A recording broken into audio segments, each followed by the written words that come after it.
5 రంగుల 5 సర్కిల్స్ ఉన్నటువంటి నెమలి ఈక. ఆ నెమలి ఈక గురించి ఇమాజిన్ చేయండి. దాన్ని ఆ కలర్స్ని గమనించండి. అవి మెల్ట్ అవుతాయి. అవి అని దానికి ఏ విధంగా సాధన చేయాలనే దాని గురించి ఈరోజు చెప్పుకుందాం అనుకున్నాం. మనసు అనేది, దానికి ముందు మనసు ఎలాంటిది అనేది చెప్పుకుంటూ వచ్చారు. మనసు అనేది ఒక బానిస, కానీ అది యజమానిలాగా నటిస్తూ ఉంటుంది చాలా కాలం నుంచి, అనేక జన్మల నుంచి మనసు యజమానిలాగా ప్రవర్తిస్తూ ఉంది. కానీ అది మనసు ఏంటంటే అది మనకు బానిస, పనివాడు. అది అక్కడున్న విషయం. ఆఖరికి ఆ యజమాని కూడా ఏమని భావిస్తున్నాడు? మనసే, ఆ బానిసే మనసే యజమాని కింద భావిస్తున్నాడు. తాను స్వయంగా యజమాని అయ్యుండి కూడా మనసునే యజమానిగా నమ్ముతున్నాడు. ఇది వ్యవహారం. అయితే ఇది పరస్పర విరుద్ధమైన వ్యవహారం, పరస్పర విరుద్ధమైన నమ్మకం. అది ఏమాత్రం గమనించటం లేదు మానవాళి. కాబట్టి ఈ మనసు ఈ యొక్క ఇది లేదు, మనసు యజమాని కాదు. మనసు మనం ఏం చెప్తే అది వినాల్సిందే, కానీ మనసు చెప్పినట్టు మనం వినడానికి లేదు అనే దాని మీద మాస్టరీ అవటం కోసమే ఈ సూత్రాలు. అంచేత ఇవి 5 కలర్స్ దేనికి సంకేతము అంటే పంచేంద్రియాలు, 5 సెన్సెస్కి సంబంధం. అయితే ఈ కలర్స్ని, బ్యూటిఫుల్ కలర్స్ చాలా సజీవంగా ఉంటాయి. అది ఇన్ఫినిటీ స్పేస్ వైపు, అంటే అంతరిక్షం అక్కడ దాకా వ్యాపించిపోయినట్టుగా ఊహించుకోండి అంటున్నారు. ఆ లోపల అప్పుడు వాటితోనే, ఆ కలర్స్తోనే మూవ్ అవ్వండి లోపల ఆ కళ్ళు మూసుకొని ఆ యొక్క 5 కలర్స్, 5 సర్కిల్స్ అని అనమాట. ఆ 5 రంగులు లేదా 5 సర్కిల్స్లో ఉంటుంది. 5 రంగుల్లో ఆ కలర్స్ని గమనించండి, ఆ కేంద్రాన్ని గమనించండి. అవి ఏమవుతుంది, ఆ కలర్స్ అన్నీ ఒక కేంద్రంలో మెర్జ్ అయిపోయినట్టుగా మనకు అనిపిస్తుంది. ఫీల్ అవ్వండి, జస్ట్ ఇమాజినేషన్ చేయండి. ఆ కొంచెం ఇమాజినేషన్ చేస్తే చాలు, ఊహించుకుంటే చాలు. ఆ 5 కలర్స్ అన్నీ కూడా మీ లోపల ఒక పాయింట్ దగ్గర మీట్ అవుతాయి. అయితే ఇక్కడ ఏం జరుగుతుంది, ఈ మొత్తం ఈ 5 కలర్సే కాకుండా నీ చుట్టూ ఉండే ప్రపంచం కూడా మాయమైపోతుంది అంట. అంటే నీ మనసు లోపలికి ఏ ప్రపంచం రాదు. ఇంకా లోపల కళ్ళు మూసుకున్నావు, నువ్వు జీరో అయిపోయావు. కళ్ళు మూసుకుని కేవలం ఏకాగ్రతగా గమనిస్తున్నావు, ఇమాజినేషన్ చేస్తున్నావు. 5 కలర్స్. అయితే ఆ యొక్క ఈ 5 కలర్స్ ఏంటివి అవి అంటే నెమలి ఈకలో అలా రౌండ్స్గా ఉంటాయి. అవి స్ప్రెడ్ అవుతున్నట్టుగా, అవి మీ లోపలికి వెళ్తున్నట్టుగా, ఆ కలర్స్ అన్నీ మీ లోపలికి వెళ్ళిపోయి ఒక పాయింట్ దగ్గర మెర్జ్ అయినట్టు గమనించండి. ఇది ఒక పాయింట్ చాలు. ఏ పాయింట్, మనకి 3 కేంద్రాలు ఉన్నాయి అనుకున్నాం. హరా సెంటర్ అంటే నావెల్ సెంటర్, అంటే మన బొడ్డు ఉంటుంది కదా, ఆ నావెల్ సెంటర్ బెస్ట్ అంటున్నారు ఆయన. హార్ట్ సెంటరు, తర్వాత హెడ్ సెంటరు. దానికంటే మనకు తలలో ఆలోచన కాకుండా కేవలం నాభి కేంద్రంలో మెర్జ్ అయినట్టుగా గమనించండి. ఆ నావెల్లో మీట్ అవుతున్నట్టు. అప్పుడు ఈ ప్రపంచమంతా కలర్ఫుల్గా ఉంటుంది. ఆ కలర్స్ అన్నీ మీట్ అయినాయి నావెల్ దగ్గర. సో ఆ point, concentration on that point. ఎంతవరకు, ఆ పాయింట్ కూడా కరిగిపోయేంత వరకు. అలా ఒక పాయింట్ దగ్గర మనం దృష్టి పెడితే ఆ పాయింట్ కూడా కరిగిపోతుంది. అది ఇమాజినేషన్, జస్ట్ ఇమాజినేషన్, అలా కరిగిపోతున్నాడు. గుర్తుపెట్టుకోవాల్సిన విషయం ఏంటంటే మనం ఇమాజినేషన్స్తో చేసేది what so ever we have done is imagination. ఆ నెమలిక ఫిజికల్గా లేదు, నెమలికని మనం ఊహల్లో పెట్టుకున్నాం. ఆ నెమలిక కలర్స్ అన్నీ కూడా మన లోపలికి తీసుకున్నాం. ఆ కలర్స్ అంతా వ్యాపించిపోయినట్టుగా చూస్తున్నాం. అవన్నీ కూడా మన లోపల నావెల్ సెంటర్ దగ్గర మెర్జ్ అయిపోయినాయి. కలర్స్ అన్నీ కూడా డిజాల్వ్ అయిపోయినాయి. Just imagination. అలా మనం ఎప్పుడైతే కేవలం ఆ నావెల్ సెంటర్ దగ్గర ఆ కలర్స్ అన్ని మన ఊహల్లో చూస్తూ కాన్సన్ట్రేషన్ చేస్తే ఏమవుతుంది, ఆ కలర్స్ అన్నీ మాయమైపోయాయి, కరిగిపోయాయి. ఆఖరికి ఆ పాయింట్ కూడా కరిగిపోయింది. అప్పుడు నీవు నీ కేంద్రంలో చేరుకున్నావు.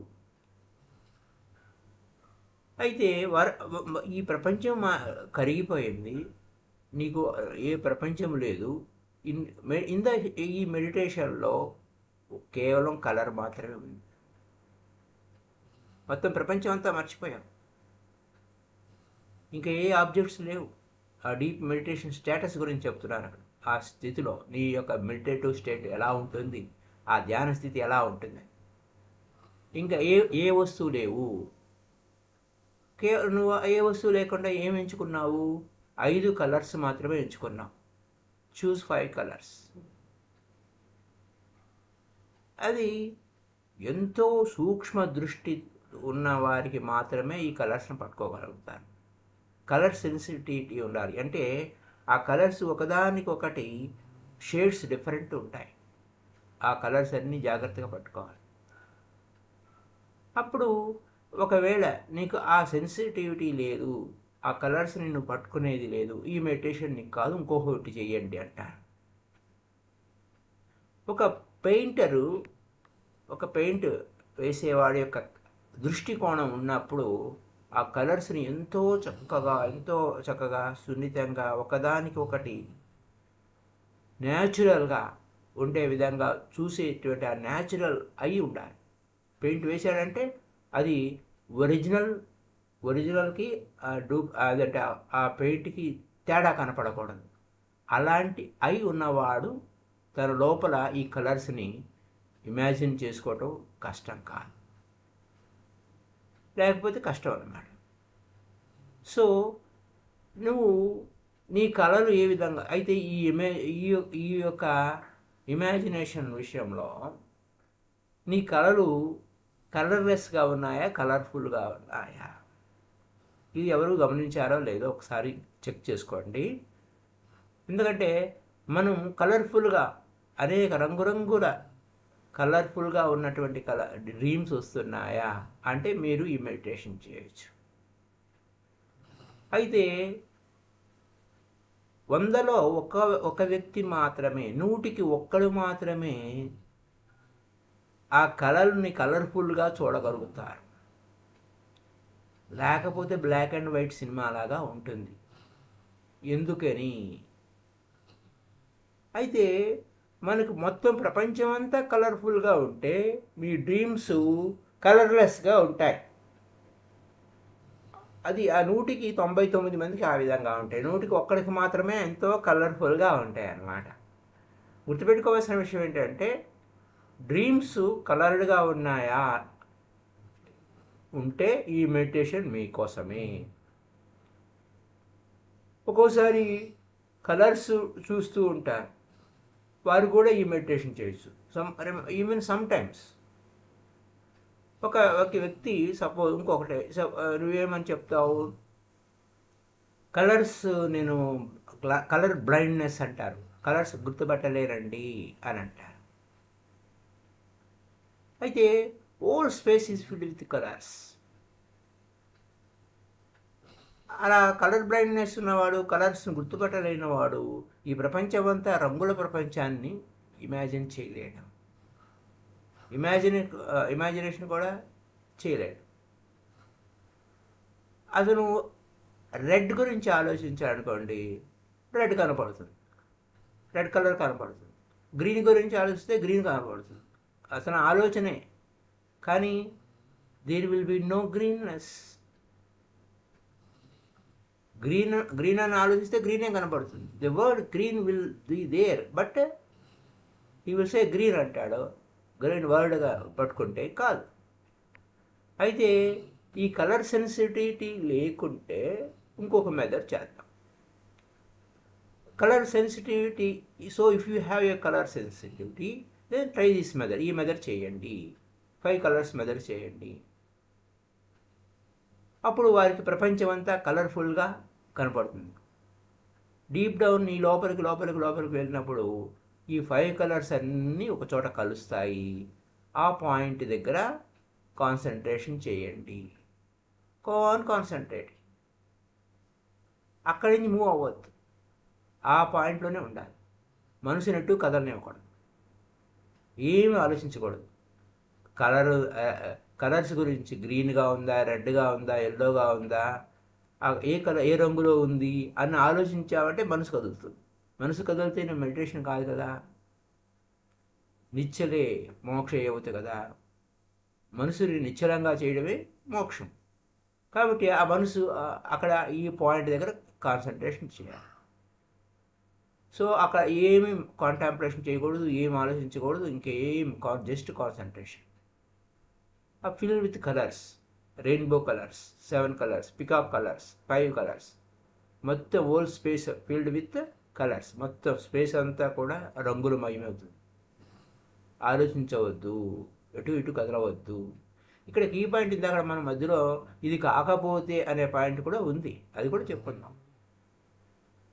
అయితే ఇక్కడ ఇది కనుక చేయగలిగే వారికి ఎటువంటి అనుభవాలు వస్తాయి అంటే, నువ్వేం ఆలోచించకూడదు. ఆఖరికి అది ఎంత అందంగా ఉందో అనే భావన కూడా అక్కడ లోపల రాకూడదు. ఆలోచిస్తే కదులుతున్నట్టు. కాన్సన్ట్రేషన్ అంటే కేవలం ఏకాగ్రతగా ఒకే పాయింట్ మీద దృష్టి పెట్టడం. అక్కడ అన్ని రంగులు ఒక చోట కేంద్రీకృతమై కాన్సన్ట్రేషన్ ఒక చోట మాయమైపోతాయి. కలర్స్ అనేవి మాయమైపోతాయి, అవి కరిగిపోతాయి. Just imagination. అది నువ్వు ఆ కాన్సన్ట్రేషన్కి నువ్వు ఫోర్స్ చేస్తావు. Imagination cannot remain there, it will dissolve. ఒకవేళ నువ్వు కాన్సన్ట్రేషన్ చేయాలి అనుకున్నావు అనుకోండి, అక్కడ కాన్సన్ట్రేషన్ చేయాలి అని అనుకున్నా నువ్వు అక్కడ ఉండవు. ఇట్ విల్ డిజాల్వ్, మొత్తం అంతా జీరో అయిపోతుంది. అయితే వరల్డ్ డిజాల్వ్ అయిపోయింది, బాగానే ఉంది, ప్రపంచం మాయమైపోయింది. కలర్స్ ఉన్నాయి, కలర్స్ కూడా నీ ఇమాజినేషన్లో ఉన్నాయి. ఇమాజినేషన్ అంతా ఒక పాయింట్ దగ్గర కలిసింది. ఆ పాయింట్ ఏమైంది, అది ఇమాజినరీ పాయింట్. కానీ ఆ డీప్ కాన్సన్ట్రేషన్ లోపలికి వెళ్ళినప్పుడు ఆ పాయింట్ కూడా, ఆ కాన్సన్ట్రేషన్ పాయింట్ కూడా మాయమైపోతుంది. ఇప్పుడు నువ్వు ఎక్కడున్నావు? ఎక్కడ ఉన్నావు? Where are you now? ఎక్కడ ఉంటావు అంటే నువ్వు కేంద్రం వైపుకి విసిరివేయబడ్డావు. ఆబ్జెక్ట్స్ అన్నీ, వస్తువులన్నీ మాయమైపోయినాయి ఇమాజినేషన్తో, డిజాల్వ్ అయిపోయినాయి, కరిగిపోయినాయి. అంటే వస్తువులు అంటే అక్కడ ఏంటి, objects, colours, different objects, different colours, అవన్నీ మాయమైపోయినాయి. నువ్వు ఇప్పుడు ఇమాజినేషన్ చేస్తున్నావు, అది కరిగిపోయినట్టుగా కాన్సన్ట్రేషన్గా, ఏకాగ్రతగా చూస్తున్నావు. చివరికి ఏం మిగిలావు? నువ్వు ఒక్కడివే మిగిలావు. ఇంకా ఆబ్జెక్ట్ కాదు, నువ్వు ఒక్కడివే మిగిలావు.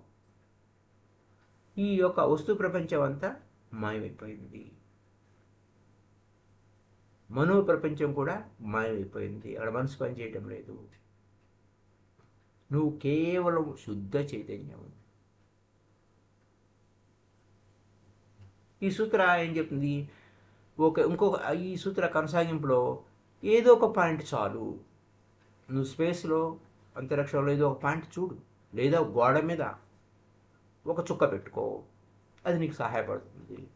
కలర్స్ నువ్వు ఇమాజిన్ చేయలేకపోయావా? అప్పుడు గోడ మీద ఒక చుక్క పెట్టుకో. అది నీకు సహాయపడుతుంది. ఏదో ఒక వస్తువుని కాన్సన్ట్రేషన్ చేయి, ఒక వస్తువు మీద దృష్టి పెట్టు. ఇన్నర్ బెటర్ అయితే ఓకే. లేదు, 2 టైప్స్ ఆఫ్ పర్సనాలిటీస్ ఉంటారు, ఇంట్రోవర్టు, ఎక్స్ట్రోవర్టు. ఆ లోపలికి వెళ్ళగలేవాడు ఈజీగా వెళ్ళిపోతాడు. అలా కాదు, నేను లోపలికి వెళ్ళలేకపోతున్నాను, ఆ కలర్స్ని ఊహించుకోలేకపోతున్నాను అన్నప్పుడు బయట చూడు. ఇంట్రోవర్ట్కి ఈజీ కలర్స్ని మీటింగ్ పాయింట్ చూడగలుగుతాడు, కానీ ఎక్స్ట్రోవర్ట్ బయట అమ్మో నేను లోపలికి పోలేను అంటే బయటకు చూడు. బయట అక్కడ నీకు అవుట్ సైడ్, అక్కడ వారి మైండ్ ఏమవుతుంది, అస్తమానం బయటికి పోతుంది. అయితే their mind have only on the out side, they cannot move in, లోపలికి పోలేని వాళ్ళు ఉంటారు. అలాంటి వారికి ఈ బయట ఒక గోడ మీద ఒక చుక్క పెట్టుకుని అలానే చూడాలి. అయితే ఒక ప్రొఫెసర్ అంటాడు అనమాట, ఇంగ్లీష్ ప్రొఫెసరు. ఆయన ఏమంటాడు, నేను ఎక్కడికి పోయినా నేను ఎవరిని కలవలేకపోతున్నాను, ఏ వ్యక్తుల్ని కలవలేకపోతున్నాను, అంతా కూడా ఒక ఆలోచనని కలుస్తున్నాను, ఒక ఎమోషన్ని కలుస్తున్నాను, ఒక ఫీలింగ్ని మాత్రమే కలుస్తున్నాను. కానీ ఆ ఇన్నర్ ఏమిటి, అవతల వ్యక్తిలో ఉన్న ఇన్నర్ ఏమిటనే చూడలేకపోతున్నాను. అయితే బయట ప్రపంచం అంతా రిఫ్లెక్షనే, కానీ ఆ ఇన్నర్ని కలవలేకపోతున్నాను, ఆ వ్యక్తుల్ని కలవలేకపోతున్నాను. సో ఈ లోపలికి నువ్వు పోయినప్పుడు ఇంకా ఆ ఇన్నర్నెస్ అంటే ఏంటి, మైండ్ అడుగుతుంది, ఏమిటండి ఆ ఇన్నర్నెస్ ఏంటి, అతను ఎవరిని ఆ ఇన్నర్లో ఉన్నవాడిని కలవలేకపోతున్నానంటే ఎలా కలవాలి అంటే, ఓకే నువ్వు కలవలేకపోతున్నావు కదా, ఒక గోడ మీద ఒక చుక్క పెట్టు, ట్రై చేయి. సో నువ్వు ఒక చుక్క పెట్టి కాన్సన్ట్రేషన్ చేయి, అప్పుడు అదే రిజల్ట్ వస్తుంది. నువ్వు ఇన్నర్కి పోయి అది చేసినా అదే రిజల్ట్, కాన్సన్ట్రేషన్ చేసి ఇమాజినేషన్ చేసుకుంటూ ఆ పాయింట్ మీద కాన్సన్ట్రేషన్ చేసినా అదే రిజల్ట్. గోడ మీద ఒక చుక్క పెట్టి దాన్ని అదే పనిగా తదేకంగా కన్ను ఆర్పకుండా చూసినా అదే పాయింట్. కాన్సన్ట్రేషన్ చేయాలి. అయితే రియల్ హ్యాపెనింగ్ ఏమవుతుంది, ఆ కాన్సన్ట్రేషన్ వలన ఆ ఒక పాయింట్ మీదే దృష్టి పెడతాం. బయట ఆ పాయింట్కి మించి వేరే ఏది, బయట అనేక వస్తువులు కనపడతాయి కానీ వాటితో నీకు సంబంధం లేదు, కేవలం ఒక సింగిల్ పాయింట్ మీద, ఒకే పాయింట్ మీద దృష్టి పెట్టి అలానే ఉండిపోతుంది. అది నీ మీద ఆధారపడింది. గోడ మీద చూస్తావా చూడు, కేవలం వాళ్ళ మీద చూడు, లేదా పాయింట్ మీద గోడ మీద ఉన్న చుక్కను చూస్తావా చూడు. అయితే చుక్క కరిగిపోయి మాయమైపోతుంది. ఆ పాయింట్ డిజాల్వ్ అయ్యేంత వరకు నువ్వు చూడాల్సింది. కళ్ళు ఆర్పకూడదు, కండిషన్స్ అప్లై. కళ్ళు తెరిచి నువ్వు మెడిటేషన్ చేస్తున్నప్పుడు కన్ను ఆర్పడానికి లేదు, ఒక పాయింట్ దృష్టి పెట్టుకొని దాని మీదే పెట్టాలి, కన్ను ఆర్పకూడదు. అక్కడ కన్ను ఆర్పావు అంటే మళ్ళీ మైండ్ మూవ్ అవుతూ ఉంటుంది. కాబట్టి మైండ్ మూవ్ కాకూడదు, మనసు కదలకూడదు అన్నప్పుడు నువ్వేం చేయాలి, కన్ను ఆర్పకుండా అలా ఓపెన్ అయ్యి మెడిటేషన్ చేయాలి. మనసు ఆలోచిస్తూ ఉంటుంది, కన్ను ఆర్పితే మనసు ఆలోచిస్తూ ఉంటుంది. ఒక గ్యాప్ దొరికితే అది జారిపోతుంది. ఒక కన్ను మూసి కన్ను తెరిచే లోపల అది మనసు కదులుతుంది, కాన్సన్ట్రేషన్ పోతుంది. కాబట్టి కన్ను ఆర్పకుండా ఒక గోడ మీద చుక్క పెట్టి ఏకాగ్రతగా చూసినా నువ్వు నీ కేంద్రంలోకి నువ్వు వెళ్ళిపోతావు. అయితే బోధిధర్ముడు మాట ఒక స్టోరీ చెప్తారు ఇందులో, ఇప్పుడు వర్ష గారు ఆ స్టోరీ తర్వాత మనం వేరే టాపిక్లోకి వెళ్ళిపోదాం. అది ఏమంటే, బోధిధర్మ గ్రేటెస్ట్ మాస్టర్ మెడిటేషన్లో ఒక మానవాళి చరిత్రలో ధ్యానంలో గొప్ప పేరున్న గొప్ప మాస్టర్స్లో ఆయన ఒక ఆనకొండ. వెరీ బ్యూటిఫుల్ స్టోరీ ఆయన గురించి. ఈ యొక్క బ్లింకింగ్ అనే దాని మీదే, కన్ను ఆర్పకుండా ఉండటం మీదే. ఆయన కాన్సన్ట్రేషన్ చేస్తున్నాడు, బయట ఒక వస్తువు మీద కాన్సన్ట్రేషన్ చేస్తున్నాడు.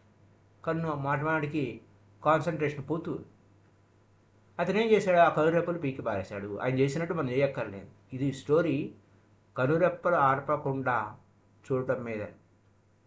ఇది బ్యూటిఫుల్ స్టోరీ. కనురెప్పలు పై ఐలిడ్స్ తీసేశాడు కాన్సన్ట్రేషన్ కోసం. కొన్ని వారాల తర్వాత అతను కనురెప్పలు పైన తీసి అక్కడ పక్కన పడేసినప్పుడు ఏమీ కనిపెట్టాడయ్యా అంటే అక్కడ ఆ స్పాట్లో మొక్కలు వచ్చినాయి. ఇది చైనాలో ఒక మౌంటైన్ ప్రాంతంలో జరిగింది, కొండ ప్రాంతంలో. ఆ మౌంటైన్ పేరు ఏంటంటే తాహ్. తాహ్ అంటే టా. దాని నుంచి టీ అనే పదం వచ్చింది. ఈ ప్లాంట్స్ అక్కడ టీ మొక్కలు అనమాట. టీ మొక్కలు ఎలా వచ్చినాయంటే తేయాకు మొక్కలు అక్కడి నుంచి వచ్చాయి. అట్లా. సరే, ఈ ప్లాంట్స్ వచ్చినాయి, టీ దాని నుంచి టీ తయారు చేశారు. టీ తాగితే మెలకువగా ఉంటాం, కనురెప్ప పడదు అని. కనురెప్ప పడినప్పుడు నువ్వు డీప్ స్లీప్లోకి వెళ్ళిపోతావు. కనురెప్ప వాలిందంటే నువ్వు నిద్రలోకి జారిపోతావు. అంచేత కప్ ఆఫ్ టీ తాగు అంటే బోధిధర్ముడు యొక్క కనురెప్పలు. టీ అంటే బోధిధర్ముడు యొక్క కనురెప్పలు. అంచేత జన్మాంగ్సు టీని చాలా పవిత్రంగా భావిస్తారు.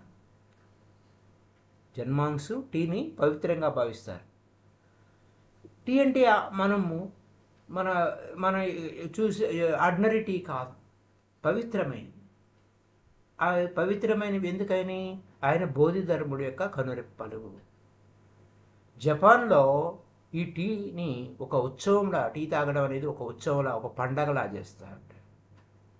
వారికి దేవుడి రూము అని మనం అంటామే, పూజా గది అన్నట్టుగా, అక్కడ టీ రూమ్ ఉంటుంది. ఆ రూమ్లోకి ప్రవేశించింది ఒక పవిత్రమైన భావనతో ప్రవేశిస్తారు. ఆ టీ కాసేటప్పుడు కూడా అంత మౌనంగా ఉంటారు. ఆ యొక్క చక్కటి టీ కాస్తున్నప్పుడు, ఆ టీ కాగుతున్నప్పుడు వచ్చేటువంటి ఆ సుగంధాన్ని చక్కగా ఆస్వాదిస్తూ చాలా సైలెంట్గా ఉంటారు. మెడిటేషన్ అనమాట, అది డీప్ మెడిటేటివ్ స్టేట్లో ఉంటారు.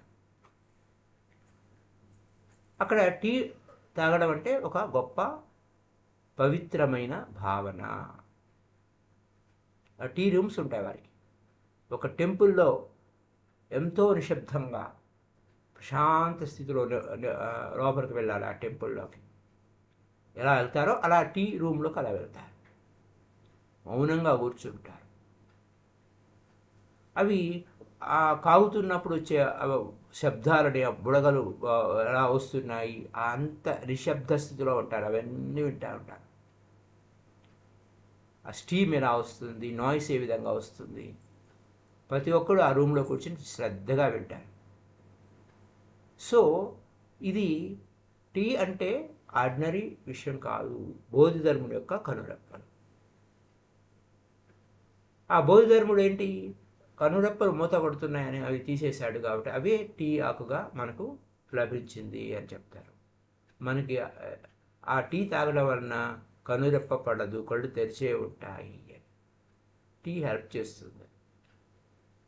ఇది చైనాలో తాహ్ అనే మౌంటైన్ ప్రాంతంలో జరిగిన స్టోరీ. అది సత్యమా లేకపోతే అసత్యమా అనేది కాదు, ఇది ఒక అద్భుతమైన స్టోరీ అని చెప్తూ ఉంటారు. ఇది కనురెప్పలు ఆర్పకుండా ఈ ప్రయోగాన్ని చేయిస్తే మీరు మీ కేంద్రంలోకి వెళ్ళడానికి అనే ఉద్దేశంతో మనకు ఓషో గారు కథ చెప్పారు. సో కనురెప్పలు ఆర్పకుండా బయట నువ్వు ఒక గోడ మీద ఒక బిందువు పెట్టుకొని నువ్వు చూసినా అలా చూడాలి. అప్పుడు నీ లోపలికి నువ్వు వెళ్తావు. So non blinking ice will be needed అంటే కనురెప్పలు ఆర్పకుండా ఈ ప్రయోగం చేయాలి. నీకు అప్పుడు ఆ కనురెప్పలు ఉన్నాయా లేవా అన్నట్టుగా ఉండాలన్నమాట.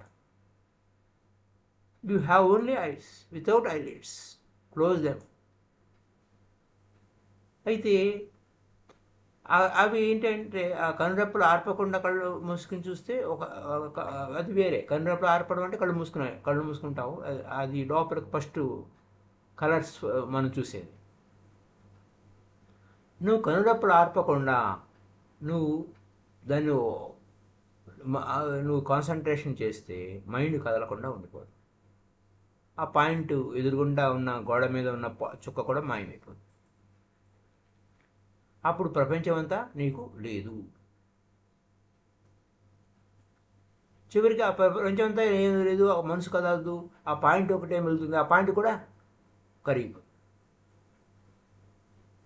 అప్పుడు కాన్షియస్ నీ యొక్క చైతన్యం నువ్వు చూస్తున్నావు, కాన్షియస్గా చూస్తున్నావు, ఇరుగుతూ చూస్తున్నావు, ఎక్కడికి పోయింది? లోపలికి వెళ్ళిపోయింది. అన్ని అన్ని అన్ని మాయమైపోయినాయి. మైండ్ మాయమైపోయింది, కాన్షియస్నెస్ కూడా మాయమైపోయింది. నువ్వు నీ కేంద్రంలోకి చేరుకున్నావు. అది నువ్వు బయట చూసావా, లోపలే చూసావా, ఇది కాదు. నువ్వు బయట చూసినా లోపల చూసినా వచ్చే రిజల్ట్ ఒకటి. ఈ కరిగిపోవడం ఏంటండి? ఇదంతా మాయమైపోవడం అంటే ఏంటండి? అది విత్తిన్నా ఇమాజినేషన్లోనా కరిగిపోతుంది. బయట అక్కడ ఇమాజినేషన్ ఏం లేదు, అది వాస్తవం. బయట నువ్వు చూసేది ఒక డాట్ పెట్టావు గోడ మీద, దాని మీద కేంద్రీకరించావు, దృష్టి పెట్టావు, ఏకాగ్రత పెట్టావు, అక్కడ కూడా డిజాల్వ్ అయిపోతుంది. ఈ యొక్క కేంద్రంలో డిజాల్వ్ అయిపోవడం ఏమిటి? ఆ విధంగా కరిగిపోవడం ఏమిటి? బయట కానీ లోపల కానీ కరిగిపోవడం ఏమిటి? అసలు అక్కడ ఏమీ లేదు. లోపలైతే కరిగిపోయిందన్నా సరిపోయింది, కానీ బయట గోడ మీద చుక్క ఉందే, అది ఎలా కరిగిపోతుంది? అది ఎలా మాయమైపోతుంది? ఈ విషయాలు రేపటి ఎపిసోడ్లో తెలుసుకుందాం. ఇది ఎలా మాయమైపోతుంది ఏమిటి. So thank you very much. ఏ కారణం చేత డిజాల్వ్ అవుతుంది అంటే, ఒక పాయింట్ మీద దృష్టి పెట్టినప్పుడు point is not really going to the dissolve. నిజంగా ఆ పాయింట్ ఏం కరిగిపోదు, మనసు జీరో అయిపోతుంది. ఏదైనా అవుటర్ పాయింట్ కానీ ఇన్నర్ కానీ నువ్వు దృష్టి పెడితే మనసు మాయమైపోతుంది. మన శ్వాస మీద ధ్యాస ఏకాగ్రతగా, శ్రద్ధగా, ఆసక్తిగా, భక్తితో శ్రద్ధగా కనబడినప్పుడు, దృష్టి పెట్టినప్పుడు మనసు కదలకుండా జీరో అయిపోతుంది. అదే పాయింట్ ఇక్కడ ఎందుకు వలన అనే పాయింట్ రేపటి ఎపిసోడ్లో తెలుసుకుందాం. ఇంకా ముందుకి వెళ్దాం. Thank you very much. Happy day to you all.